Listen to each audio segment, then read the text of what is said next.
America. Your country. Your country chants death to America. You want to talk about trust? I don't know what the hell the stock market has to do with the fact that I have a problem with a country that chants death to America. Americans hostage in our embassy in 1979, just out of curiosity, or do you just guys whitewash all of that with the propaganda? Yes, that's a good. You guys kill innocent people in the Middle East. You guys chant death to Israel. So forget America. Will you stop supporting the terrorist organizations? Yeah, you ever disagreed, ever publicly, with your government in Iran on any one major issue? Have you ever spoken out? Or are you so afraid of your government that you know if you do, you will be one of the disappeared? Sheikh Mohammed, the mastermind 9/11, if you look at what he has said, he would say what you just said is not accurate. And that's the guy that mastermind 9/11. That's what he said. Go look. All right, guys, what you're about to watch is one of the most unhinged debates I've seen in a while. You've got an Iranian professor, literal government propagandist, going up against Ben Weinstein on Piers Morgan, and it gets absolutely wild. This dude actually sits there and tries to defend Iran's government while calling Ben mentally ill. Like, multiple times. He can't answer a single question about whether he's ever criticized his own regime. Not once. And when he gets pressed on it, watch what happens. The mental gymnastics are insane. You also got Scott Horton jumping in, trying to blame Israel for literally everything, including 9/11, which is a whole other level of delusion. But the main event here is watching this Iranian professor squirm when he realizes he can't defend the indefensible. Let's get into it. It's the United States that is waging war after war. And I think your guest probably has lost a lot of money on the stock market. Otherwise, I think he needs therapy. But beyond that, which country chants death to America? Your country. Your country chants death to America. You want to talk about trust? I don't know what the hell the stock market has to do with the fact that I have a problem with a country that chants death to America, with the Ayatollah leading the chant in front of the entire country. You want us to trust you again? Stop chanting that. Stop sponsoring terrorism. I really think you do have psychological problems. But if Piers, if you allow me, otherwise I don't know why I'm on this panel. It's quite clear that the problems between the United States and Iran come from the United States. The United States carried out a coup in Iran, imposed the Shah, built the secret police, the Savak. Then the United States supported Saddam Hussein in his war against Iran. The West gave Saddam chemical weapons. I survived 2 chemical attacks. One was mustard gas, and one was a nerve agent. And the West collectively was behind Saddam. Then they attacked Did you guys Iran. Hold Americans hostage in our embassy in 1979, just out of curiosity, or do you just guys whitewash all of that with the propaganda? Yes, that's a good point, actually. Students took the embassy because the United States, your regime... It wasn't students. It was the Shah regime, and the team, buddy. Come on. Gave refuge to the Shah, who was a mass murderer, who had slaughtered people on the streets, and they wanted him back. The United States was aiding and abetting a mass murderer who they were supporting. So you guys aid and abet mass murder every day when you support terrorist organizations. Will you ever stop supporting the terrorist organizations? Forget America for a second. You guys kill innocent people in the Middle East. You guys chant death to Israel. So forget America. Will you stop supporting the terrorist organizations? Yeah, your government is the government that supports terrorists. Your government helped create I actually ISIS feel bad for you. Tulsi Gabbard, it must be miserable living in a prison where if you speak out against your government, you will be one of the disappeared ones. Because that's what happens to people that stand up to your terrorist government. Where people are arrested, yes, you're right. Where people in your country are arrested I'm free, my friend. I can say whatever I want to in America, unlike with you in Iran. You can say whatever you want. Dude, your government propaganda. I feel bad for you. Like, freedom is not what you do. If you don't want me to talk, let me ask you this question: Has your country? Let me ask you this, Professor. Professor, I want to ask you a question. Have you ever disagreed, ever publicly, with your government in Iran on any one major issue? Have you ever spoken out, or are you so afraid of your government that you know if you do, you will be one of the disappeared ones? Since I'm sure your problems. One example, just deeper, one example. You don't have one because you can't. I feel bad for you. But if you knew, if your problems are deep and serious, But if you knew Persian, all you Piers, have do to you do notice how he's is under go and duress look here? at He my cannot interviews answer that question. online, and you can go and Professor, watch me right, in Persian let me jump and in. see what I say He's held about different hostage. administrations. But Piers, if you don't want let me jump in. But no, I do want you. United States, don't invite me. Don't invite me. No, Professor, I often invite you because I want to hear the perspective from Iran, as you know. But it's an interesting question that Ben puts there, which is we're having a kind of panel debate here, which is unlikely to be tolerated in Iran in a broadcast manner. Can you think of anything right now, as Ben said, where you would criticize your government, for example? Would you be prepared to do that publicly now or not? Or is there a feeling that you can't do that with the Iranian regime? Piers, be mature, grow up. You are the person who I invited to come to Iran. You are the go take your medicine. You are the person who I invited to come to Iran to visit the country, and you refused the invitation. So you're not in a position to because he's not an idiot. You're not. I wouldn't come to Iran either. Journalist. I don't want to disappear like you're afraid of. Well, I'm glad you won't come because we'd have to spend a lot of money on therapy for you, and we have enough problems because of the sanctions. But that aside, let me ask you another question. Yes, let me ask one other question. Is there any terrorist activity that you condemn that your government has funded? Do you condemn the attack on the innocent people in Israel or any other attack by any terrorist organization that you guys have funded? Is there ever a moment in Iranian history in your lifetime where you say supporting that terrorist organization, funding, aiding, training, you would... Okay, hold on. Did you catch what just happened there? Piers asks him a completely fair question. Can you name one time you've publicly criticized your own government? One time. And this dude can't do it. He literally cannot do it. Instead, he deflects with, well, you wouldn't come visit Iran, so you're not a serious journalist. Like, dude, that's not how this works. That's not an answer. Ben called it perfectly. This guy is under duress. He can't criticize the Iranian regime publicly because if he does, he knows exactly what happens. You disappear. That's what Iran does to dissidents. And look, I get it. Maybe he's got family back there. Maybe he's genuinely afraid. But then don't come on Western television and try to act like Iran is the victim here. Don't sit there and gaslight people about who the real terrorists are when your own government executes women for not wearing hijabs correctly. And notice how every single time Ben brings up a legitimate criticism, the Death to America chants, funding Hezbollah, funding Hamas, the 1979 hostage crisis, this professor either deflects to American foreign policy or just straight up calls Ben mentally ill. That's his strategy. You need therapy. You have psychological problems.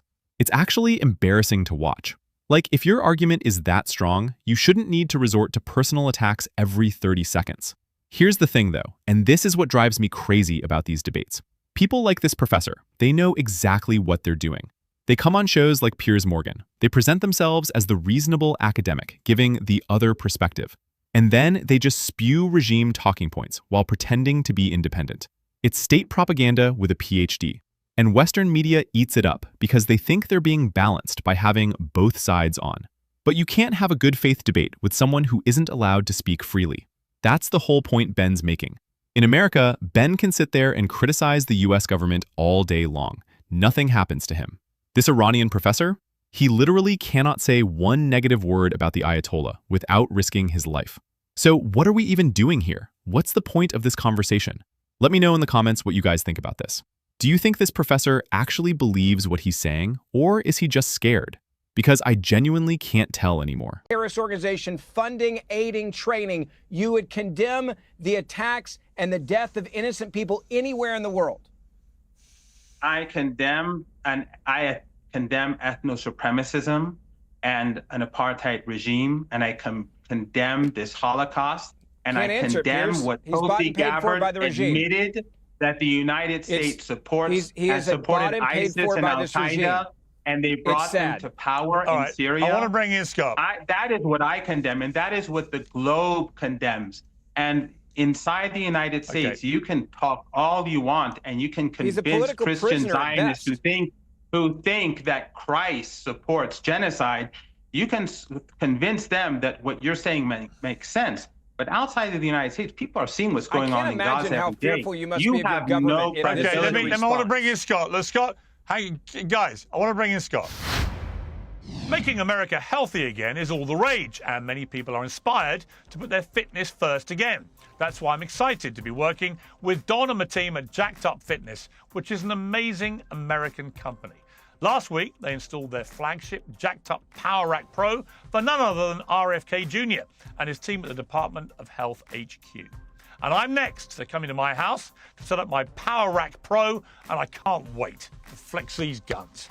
It has everything you need for a full-body workout at home. There's a cable crossover system integrated with 200-pound weight stacks, and the Smith machine is set up for hundreds of exercises. Basically, everything that you could do at the gym. If you're new to all this, the Get Jacked Up program offers full-body video workouts led by celebrity trainers like Kim Lyons and Clark Bartram. Just press play and follow along. Join me. Go to getjackedup.com and sign up for free. Order your Power Rack Pro and save 10% with promo code PIERS. No more excuses. Scott, I want to play you a clip from Dave Smith, who was on my show recently, and he said this afterwards. If Donald Trump actually does launch a war in Iran, not only will I not support it, I will apologize for the rest of my life for voting for the guy. I have loyalty to my principles and my country and my family. Now, that's adding to the voice of Tucker Carlson and others on the right.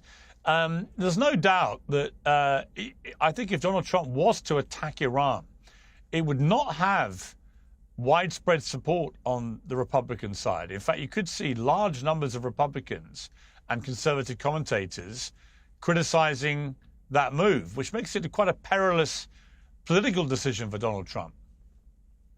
Yeah, well, especially considering how it's likely to play out. But I could just say thank goodness for Dave Smith and for Tucker Carlson and for the rest of the people on the MAGA right and the America First right who know what America First means. And it doesn't mean Israel instead. It means American national interests. And a war with Iran is not an American national interest whatsoever. Tucker Carlson and Dave Smith are both 100% right about that. And man, I got to tell you, I almost voted for Trump, Piers. And especially when I heard that guy, Jack Smith, filed new charges in the middle of October, I was like, no, that's it. I'm voting Republican. I can't stand. The Democrats deserve to be punished like they just burned Waco yesterday. I despise them. And I almost did, but I couldn't do it. And the reason why is because Trump is so beholden to Zionism and Israel. And it just is such, and we know this from the last time that he was in office, it is such a huge flaw in making America great and putting America first is Israel instead. And there's just no question that our anti-Iran policy is born in Tel Aviv. You know, our friend here mentioned the Iranian Revolution, 1979. Well, that egg was on the face of Zbigniew Brzezinski. He was Jimmy Carter's national security advisor. And he was the one, just as much as Carter, who was humiliated by the Iranian Revolution and the hostage crisis and the rest. Absolutely. But by 1993, the mean old Ayatollah Khomeini was dead. The new Ayatollah was in. They had a reformist president named Rafsanjani who was all about trying to kiss up to America. And Brzezinski said, we should build an oil pipeline from the Caspian Basin across Iran to the Persian Gulf, that way to make money and also to begin to warm up relations with Iran. Let bygones be bygones. And according to Steve Levine in his book on the pipeline wars, and according to the Washington Post, it was the Israel lobby back in 1993 that vetoed this warming of relations with the United States. And Brzezinski lost that battle. Instead, they famously made the BTC pipeline, cutting out Iran and Russia both. And so, and then on top of that, it was Yitzhak Shamir's advisor, Martin Indyk, who came in, and this is in Bill Clinton's first year, and said... and here we go. Scott Horton with the actually Israel caused 9/11 take. I mean, are you serious right now? This is the level of discourse we're at? Egyptian engineering students decided to fly planes into the World Trade Center because of Israel's treatment of Palestinians? That's the narrative? Look, Scott Horton is a libertarian isolationist, and I actually agree with him on some foreign policy stuff. We shouldn't be the world's police. We shouldn't be in forever wars. I get all that. But this dude has such a blind spot when it comes to radical Islam and Iran that it's genuinely baffling. He just spent 3 minutes trying to rewrite history to make it seem like America's entire problem with Iran is because of the Israel lobby. Like that's the only reason. Not because Iran took American hostages for 444 days. Not because they chant death to America in their parliament. Not because they're the largest state sponsor of terrorism in the world. No, no, no. It's all Israel's fault. And then Ben jumps in and calls him out. Rightfully so. Because Khalid Sheikh Mohammed, the actual mastermind of 9/11, has been very clear about his motivations. And guess what? It wasn't just Israel. It was America's presence in Saudi Arabia, yes, but it was also about establishing a global caliphate, about killing infidels, about jihad. These are religious extremists who want to destroy Western civilization. But Scott's over here doing mental backflips trying to make it about oil pipelines and Brzezinski and the Israel lobby in 1993.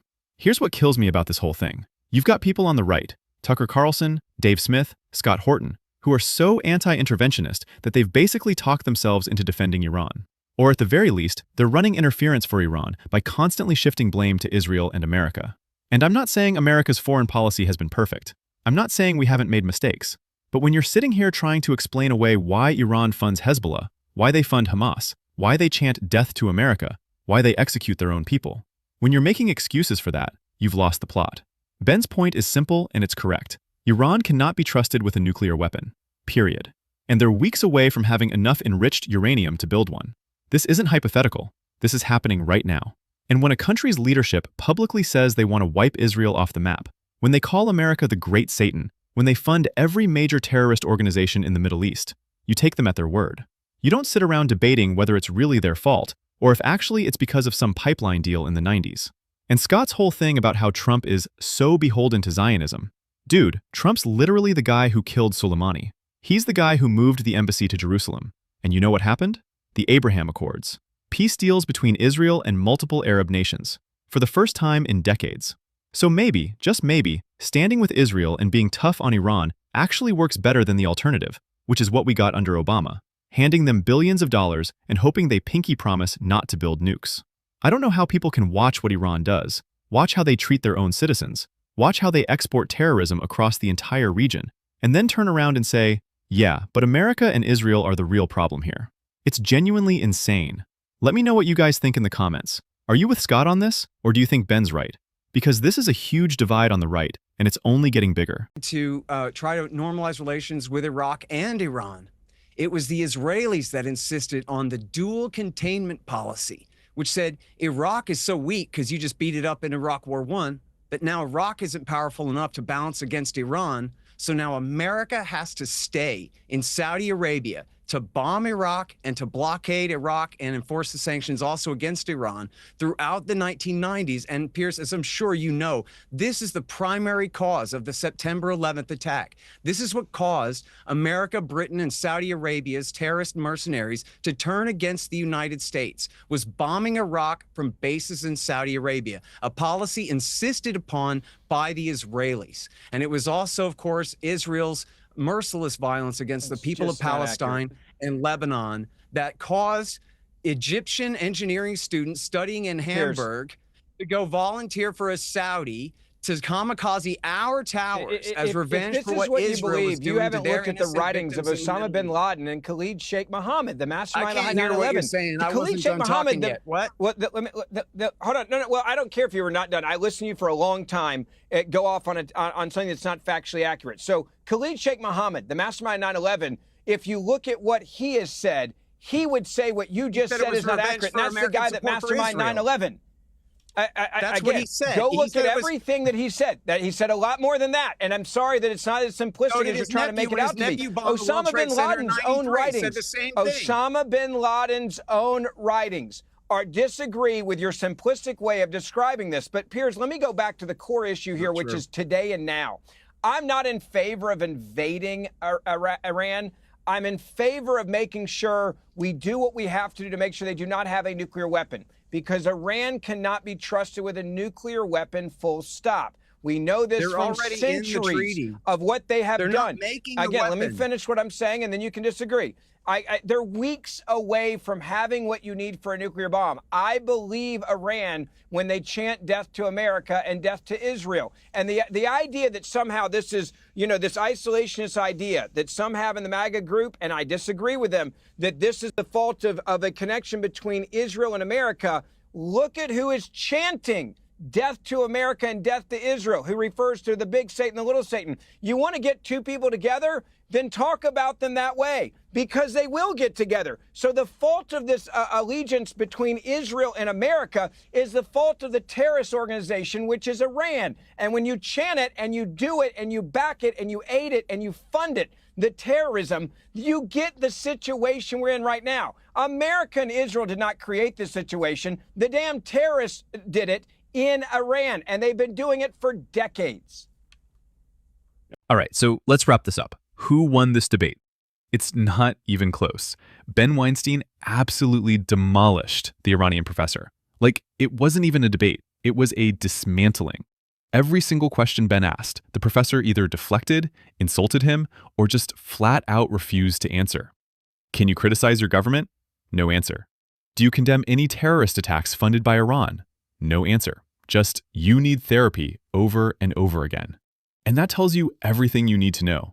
When someone can't answer basic questions about their own government's actions, when they have to resort to personal attacks instead of making an actual argument, they've already lost. This dude is a propaganda mouthpiece for a terrorist regime, and it was on full display. Now, Scott Horton is a different story. I think Scott genuinely believes what he's saying. I don't think he's a bad guy. But I think he's so committed to this isolationist, anti-interventionist worldview that he's willing to overlook or excuse some really evil shit from Iran just because he hates the idea of American involvement in the Middle East. And look, I get the frustration with forever wars. I really do. But that doesn't mean Iran gets a pass. That doesn't mean we pretend like they're not the #1 state sponsor of terrorism in the world. Here's the reality. Iran is not our friend. They are actively working against American interests every single day. They fund Hezbollah. They fund Hamas. They fund the Houthis. They chant death to America in their parliament. They execute their own people for protesting. They don't let women have basic freedoms. And they're on the verge of getting a nuclear weapon. That is not a country you can negotiate with in good faith. That is not a country you can trust. And the whole thing about Israel, yes, America and Israel are allies. That's not a conspiracy. That's not some shadowy lobby controlling everything. It's called having shared values and shared interests in a region full of countries that want to destroy both of us. Israel is the only democracy in the Middle East. They're surrounded by enemies. And when Iran funds terrorists to attack them, when they launch rockets at civilians, when they openly say they want Israel wiped off the map, of course we're going to stand with Israel. That shouldn't be controversial. The dividing line on the right is getting clearer and clearer. You've got the America First crowd that says we should stay out of everything, even if it means ignoring threats to our allies. And then you've got people like Ben who understand that sometimes defending your allies is defending yourself. Sometimes stopping Iran now is better than dealing with a nuclear Iran later. I know which side I'm on. Anyway, that's what we do here at MB. If you made it this far, hit that like button, share this with someone who needs to see it, and drop a comment letting me know what you thought about this whole debate. Do you think Trump should take military action against Iran if they get too close to a nuke? Or should we stay completely hands-off? I genuinely want to hear what you guys think about this because it's a massive issue and it's not going away. Stay sharp. I'll see you in the next one.